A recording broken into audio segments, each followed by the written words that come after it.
अस्सलामुअलैकुम वरहमतुल्लाहि वबरकातुहू। नाज़रीन, मैं आपका मेज़बान हाफिज़ मोहम्मद फसीहुद्दीन मेदक और आप देख रहे हैं मेदक फास्ट न्यूज़। आइए डालते हैं आज की ज़िले के रामायणपेट से ताल्लुक़ रखने वाली ख़बर पर एक नज़र। आज रामायणपेट में आल पार्टी कमेटी के ज़िम्मेदारान और कायदीन ने बड़े पैमाने पर रामायणपेट में धरना मुनाकिद किया और इस मौके पर उन्होंने दफ्तर तहसीलदार पहुंचकर वहां पर रेवेन्यू डिवीज़न बनाने के लिए MRO को एक याददाश्त भी पेश की।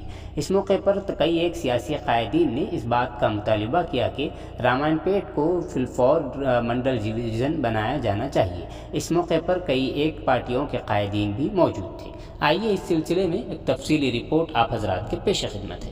नाजरीन, जैसा कि आप देख रहे हैं, हम ज़िले मेदक की तारीख़ में पहली मरतबा उर्दू ज़ुबान में आप तक ज़िले की अहम ख़बरें पहुँचा रहे हैं। लिहाजा हम आपसे गुजारिश करते हैं कि आप लोग भी ज़रूर हमारे चैनल को लाइक करें, शेयर करें और सब्सक्राइब करें और साथ ही साथ बेल आइकन के बटन को भी दबा दें ताकि हमारी जानिब से जब कभी भी किसी भी किस्म की अपडेट दी जाए तो उसकी इत्तला आपको नोटिफिकेशन के ज़रिए सबसे पहले मिल सके।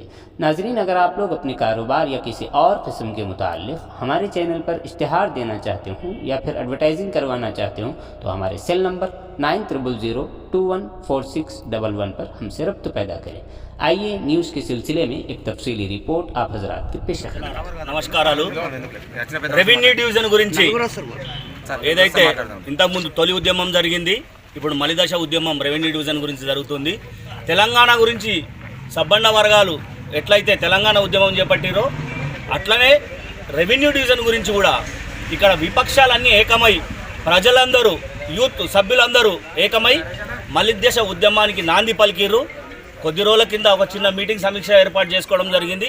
ఆ సమీక్షలో మొట్టమొదటి పునాదిగా ఇవాళ కార్యక్రమం చేద్దాము, MRO గారికి రిప్రజెంటేషన్ ఇద్దామని చెప్పేసి అనుకున్నారు. చాలా సంతోషదాయకము.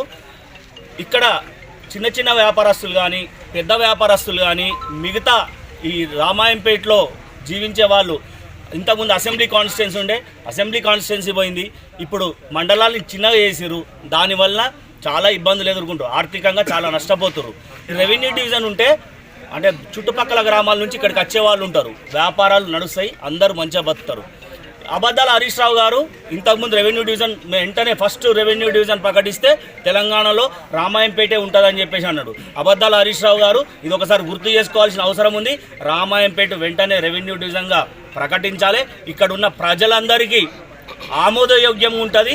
విపక్షాలు కానీ కుల సంఘాలు కానీ యూత్ కానీ ప్రతి ఒక్కరు కోరుకునేది రామాయంపేట రెవెన్యూ డివిజన్ కావాలని కోరుకుంటున్నారు. ఊపిరి పోయడానికి ఈ వచ్చిన ఉద్యమకారులందరికీ కూడా ఉద్యమాభివందనాలు. నిజంగా కూడా మలిదశ రెవెన్యూ ఉద్యమం ఇంత పెద్దగా సాగుతుంది అని ఎవరు కూడా ఊహించండి.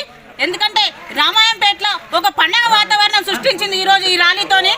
రామాయంపేటలో ఈ రోజున్న వ్యాపారస్తులు, బిజినెస్ మ్యాన్లు, రియల్ ఎస్టేటర్లు వలస పడుతున్నారు. రామాయంపేట నుంచి ఒక చిన్న మండలంగా ఏర్పడింది.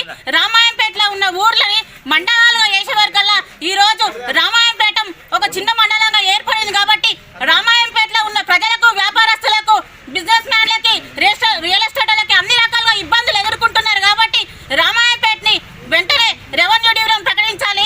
ఎందుకంటే ఒక నేను కూడా ఒక వ్యాపారం చేసిందని కాబట్టి నేను కూడా ఈ రోజు నాకు ఏమి లేక ఒక వలస స్థాయిలో ఉన్నా కాబట్టి అదేదో వలస పోకుండా నా ఊర్లో నేనే రెవెన్యూ డివిజన్ సాధించుకొని నా ఊర్లో నేను ఏ ఊర్లో అయితే అడుగుపెట్టినో అక్కడనే నేను మళ్ళీ వ్యాపారం చేసి ఒక స్థాయికి రావాలని కోరుకుంటున్నాము. అందుకనే వీరందరూ కూడా అలానే ఇబ్బందులు ఉన్నారు కాబట్టి రామాయంపేట ప్రజలందరూ కూడా పాల్గొని ఈ రోజు మలిదశ రెవెన్యూ ఉద్యమానికి ఊపిరి పెట్టిన ప్రజలందరికీ కూడా ధన్యవాదాలు. రెవెన్యూ డివిజన్ సాధన సమితి అఖిలపక్షం ఆధ్వర్యంలో వివిధ పార్టీలు, అదేవిధంగా విద్యార్థి సంఘాలు, రామాయంపేటలో ఉన్నటువంటి వ్యాపార వర్తక సంఘాలు అందరూ కూడా ఈరోజు పాల్గొని రామాయంపేట అభివృద్ధి ఏ విధంగా జరుగుతుంది, రామాయంపేట ఏ విధంగా వెనుకబడిపోయింది, అదేవిధంగా రామాయంపేట పట్టణ ప్రజల ఈ ప్రాంతం యొక్క ప్రజల గొంతుకగా ఈరోజు అఖిలపక్షం ఏర్పాటు చేసుకొని ఈ యొక్క రామాయంపేట అభివృద్ధి చెందుతలేదు, అభివృద్ధి వెనుకబడిపోయిందని చెప్పేసి ప్రభుత్వానికి ప్రజల గొంతుకను తెలియజేసేందుకు ఈరోజు రామాయంపేట రెవెన్యూ డివిజన్ ఏర్పాటు చేయాలి అని చెప్పే ఉద్దేశంతో ఈరోజు స్థానిక MRO గారికి వినతి పత్రం ఇవ్వడం జరిగింది. దీంట్లో పాల్గొన్నటువంటి ఈ అందరికీ కూడా హృదయపూర్వక ధన్యవాదాలు తెలియజేస్తున్నాను. ఇదే స్ఫూర్తితో అందరూ కూడా ఇంతకు రెట్టింపు స్ఫూర్తితో రాబోయే కార్యక్రమాలను విజయవంతం చేస్తూ ఉద్యమాన్ని ముందుకు తీసుకుపోవాల్సిందిగా ఈ యొక్క సందర్భంగా నేను తెలియజేస్తున్నాను. పోగొట్టడమే కాకుండా మరియు చిన్న మండలాలు చేసి కూడా రామాయపేటను పూర్తిగా చిన్నగా చేసిన ఘనత కూడా మరి పాలకులదే. మరి పాలకులు కూడా మరి రామాయపేట నుంచే మరి రామాయపేట పేరు నుంచే ఎంతెంత పెద్ద పెద్ద పోస్టులు పొంది అధికారాలు పొంది ఎన్నో ఉన్నత స్థితిలో ఉన్న సంగతి కూడా వాళ్ళు ఇవాళ గుర్తు చేసుకోవాలి. ఒక్కోసారి వాళ్ళ గుండెల మీద చేసుకొని రామాయపేట నుంచి ఎన్ని పదవుల ద్వారా ఏ విధంగా వాళ్ళు ఈ విధంగా ఇవాళ ఈ పరిస్థితిలో ఎట్లా ఉన్నారని చెప్పేసి ఒక్కసారి వాళ్ళ మనసుకు పదును పెట్టి మరి రామాయపేట నుంచి గెలిచి రామాయపేట నుంచి ఎంతో అభివృద్ధి చెందిన నాయకులు ఒక్కసారి అర్థం చేసుకోవాలని చెప్పేసి కూడా ఈ సందర్భంగా తెలియజేసుకుంటున్నాము. ఇవాళ బైఫర్కేషన్లో పూర్తిగా నష్టపోయినాం. రెవెన్యూ డివిజన్ ఇస్తేనే మళ్ళీ రామాయపేటకు పూర్వ వేయబోతున్నాము. ఇలా రామాయపేటలో చిన్న చిన్న వ్యాపారస్తులకు కిరాయిలు కట్టలేక వాళ్ళకు కూలీ పడలేక కూడా చాలా ఇబ్బందికరంగా మారిందని చెప్పేసి కూడా నేను వ్యాపార సంస్థల ద్వారా కూడా తెలియజేస్తున్నాను.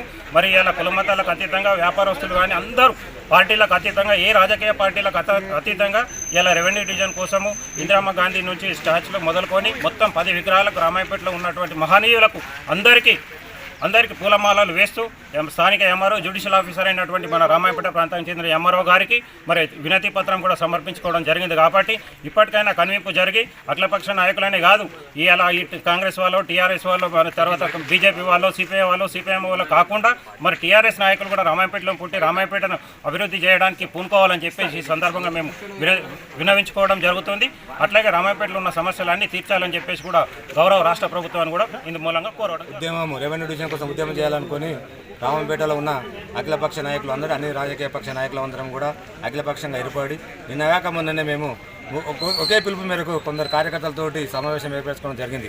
మలిదశ ఉద్యమం చేస్తే ఎలా ఉంటుంది, ఇప్పటి వరకు రామంపేటను అంధకారంలో నెట్టేసిన పాలక వర్గం కానీ ప్రతిపక్షాలు కూడా పోరాడినా కూడా వాళ్ళు ఇవ్వలేని పరిస్థితిలో కూడా అంధకారంలో నెట్టేసినందుకు మళ్ళొకసారి మలిదశ ఉద్యమం చేద్దామని రెవెన్యూ డివిజన్ కోసం ఉద్యమం చేద్దామని నిర్ణయించుకోవడం జరిగింది.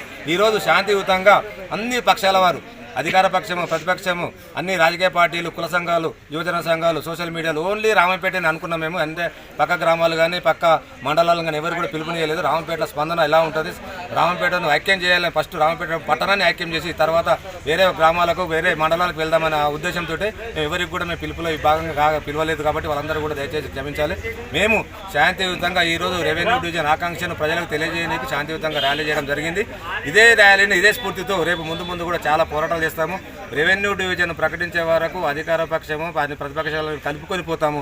ఒకవేళ రెవెన్యూ డివిజన్కు ఎవరైనా వ్యతిరేకం చేస్తే వాళ్ళు పడతామని చెప్పి కూడా ప్రతిపక్షాలతో ప్రతిపక్ష నాయకులము అధికార పక్ష నాయకులము పత్రికా ముఖంగా ఎలక్ట్రానిక్ మీడియా ముఖంగా వాళ్ళకి హెచ్చరిస్తూ అందరూ కూడా దయచేసి అన్ని పక్షాలు అధికార పక్షం కూడా మాతోటి అఖిల పక్షంతో ఏర్పడి మీరు ముందుంటే కూడా మీతోటి మేము మాతోటి మీరు ఉండి రెవెన్యూ డివిజన్ వెంటనే ప్రకటిస్తారని ఆశిస్తూ